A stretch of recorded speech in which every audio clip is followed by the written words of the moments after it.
त्यानंतर एक breaking news आहे। गडचिरोली जिल्ह्यामध्ये महाराष्ट्र राज्य सहकारी आदिवासी विकास महामंडळांतर्गत येत असलेल्या आदिवासी विविध कार्यकारी संस्थेच्या देऊळगाव खरेदी केंद्रावर 1.5 कोटीचा गैरव्यवहार झाल्याचं समोर आलं होतं।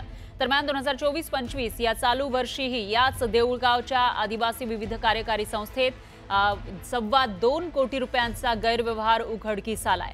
तर सलग 2 वर्षात 3.5 कोटींचा गैरव्यवहार झाल्याचं स्पष्ट झालं आहे। चौकशी समितीच्या अहवालामध्ये धान वजनामध्ये 6,000 तर 6,140 क्विंटल आणि 13,514 बारदाण्यांच्या नगाची तफावत समोर आली आहे। याचे एकूण बाजार मूल्य 2,30,00,000 रुपये इतकं आहे। आदिवासी विविध कार्यकारी संस्थेमध्ये जे आदिवासींसाठी काम करणाऱ्या संस्था आहेत त्यांच्यामध्ये हा घोटाळा झाल्याचं समोर आलं आहे। त्यामुळे आता हा घोटाळा नेमका कसा केला, का केला असा सवाल या ठिकाणी उपस्थित होतोय। तर गडचिरोलीमधला हा सगळा प्रकार आहे। 3.5 कोटींचा गैरव्यवहार झाला आहे। मागच्या वर्षी सुद्धा घोटाळा झाला होता देऊळगाव खरेदी केंद्रामध्ये आणि या वर्षी सुद्धा तशाच पद्धतीचा घोटाळा करण्यात आला आहे। जे बारदाणे आहे त्याच्यामध्ये तफावत दिसतेय। त्याचबरोबर 6,140 क्विंटल आणि धानाच्या वजनामध्ये 6,140 क्विंटल तर 13,514 बारदाण्यांच्या नगाची तफावत समोर आलेली आहे। याचं एकूण बाजार मूल्य आपण बघितलं तर ते 2,30,00,000 रुपये इतकं आहे। त्याच्यामुळे एवढा मोठा घोटाळा कुणी केला, कसा केला असा सवाल उपस्थित होतोय।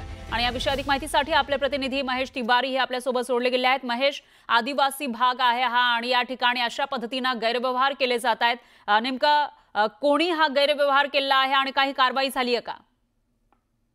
आपण ह्यात बघितलं तर आदिवासी विकास महामंडळाच्या मार्फत धानाची खरेदी आदिवासी भागात होते। यात देऊळगावची जी आदिवासी विविध कार्यकारी संस्था आहे त्यांच्या मार्फत झालेल्या खरेदीचा हा गैरव्यवहार झालेला आहे। यापूर्वी 2023-24 मध्ये 1,53,00,000 रुपयाचा गैरव्यवहार झाला होता। त्या संदर्भात जिल्हाधिकारी आयुष्यवत पांडे यांनी गुन्हे दाखल करण्याचे आदेश दिले होते। आता परत जी दुसरी चौकशी झाली आहे त्याच्यामध्ये सुद्धा 2,30,00,000 रुपयाचा हा जो गैरव्यवहार उघड झाला आहे। यामध्ये धान वजनामध्ये 6,140 क्विंटल आणि 13,514 बारदानाचा हा जो तफावत समोर आलेला आहे। आता चौकशी पथकाने अहवाल जो आहे प्रादेशिक व्यवस्थापक आदिवासी विकास महामंडळाचे सोपान संभारे यांना सादर केला आहे। आता हा अहवाल जिल्हाधिकाऱ्यांना दिला जाईल। मात्र यात आपण बघितलं तर ह्या सहकारी सोसायट्या ज्या आहेत ना अशा पद्धतीचा गैरव्यवहार करत आहेत। आता जिल्हाधिकाऱ्यांनी सगळ्याच ठिकाणच्या धान खरेदी केंद्रावरून अशा पद्धतीने जी खरेदी झालेली आहे त्याची कसून चौकशी करण्याचे आदेश दिलेले आहे। त्यामुळे ज्या ज्या सहकारी संस्थांच्या त्या ठिकाणी खरेदी केंद्रात असा गैरव्यवहार झाला असेल त्यावर कडक कारवाई करण्याची भूमिका जिल्हाधिकारी यांनी घेतलेली आहे। निश्चितच महेश, बघितलं तर या विषयीची अपडेट आपण घेत राहूया। दरम्यान धन्यवाद तुम्ही दिलेल्या या सविस्तर माहितीसाठी। ब्रेक नंतर पाहूयात पुढची बातमी। हनुमान जयंतीनिमित्त शिर्डीमध्ये अनोख्या स्पर्धेचं आयोजन केलं होतं। साई मंदिराजवळील हनुमान मंदिरासमोर 125 किलो वजनाचा बजरंग गोटा उचलण्याची जुनी परंपरा आहे। त्यामुळे साई दरबारी दर्शन घेण्यासाठी येणाऱ्या भाविकांनी हा दगड उचलण्याचा प्रयत्न केला आणि या कार्यक्रमात सहभाग घेतला।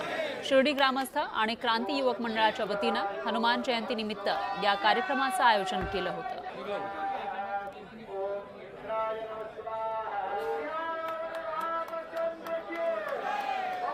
आणखी एक मोठी बातमी आहे। बुलढाणा जिल्ह्यातील मेहकर तालुक्यातील भोसा गावात ग्रामपंचायत प्रशासनाचा गलथान कारभार समोर आलाय। गावातील नागरिकांनी नळ योजनेद्वारे दूषित पाण्याचा पुरवठा केला जातोय इथल्या नागरिकांना, तर गावाला लालसर दूषित पाण्याचा पुरवठा केला जातोय।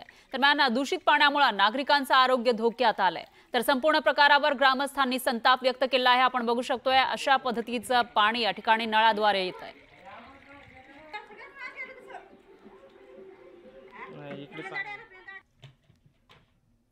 दरम्यान कुडाळ तालुक्यातील सिद्धिविनायक उर्फ प्रकाश बिडबलकर बेपत्ता प्रकरणाला कलाटणी मिळाली आहे। 2 वर्षांपासून बेपत्ता असलेला सिद्धिविनायक उर्फ प्रकाश बिडबलकर याचा 2023 मध्येच त्याची हत्या झाली होती अशी माहिती सिंधुदुर्ग जिल्ह्याचे पोलीस अधीक्षक सौरभ कुमार अग्रवाल यांनी दिली आहे। सिद्धिविनायक उर्फ प्रकाश बिडबलकर याचा आर्थिक देवाणघेवाणीमधून हत्या त्याची झाली असल्याची माहिती आहे। तर यामध्ये 4 आरोपी ताब्यात घेण्यात आलेत आणि न्यायालयानं सिद्धेश शिरसाट याच्यामध्ये समावेश असल्याची शक्यता वर्तवण्यात आलेली आहे। तर यासह गणेश नार्वेकर, सर्वेश केरकर आणि अमोल शिरसाट या चौघांना ताब्यात घेतलेला आहे। दरम्यान 13 तारखेपर्यंत पोलीस कोठडी त्यांना सुनावण्यात आली आहे।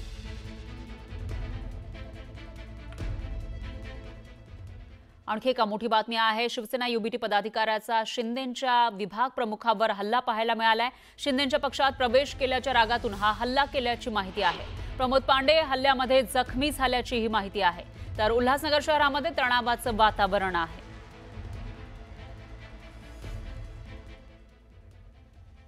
नागपूर जिल्ह्यातील उमरेड MIDC मधील ॲल्युमिनियम फॉईल आणि पावडर तयार करणाऱ्या कंपनीमध्ये काल स्फोट झाला होता. तर या दुर्घटनेमध्ये 4 जणांचा मृत्यू झालाय. एकाचा शोध अजूनही सुरू आहे.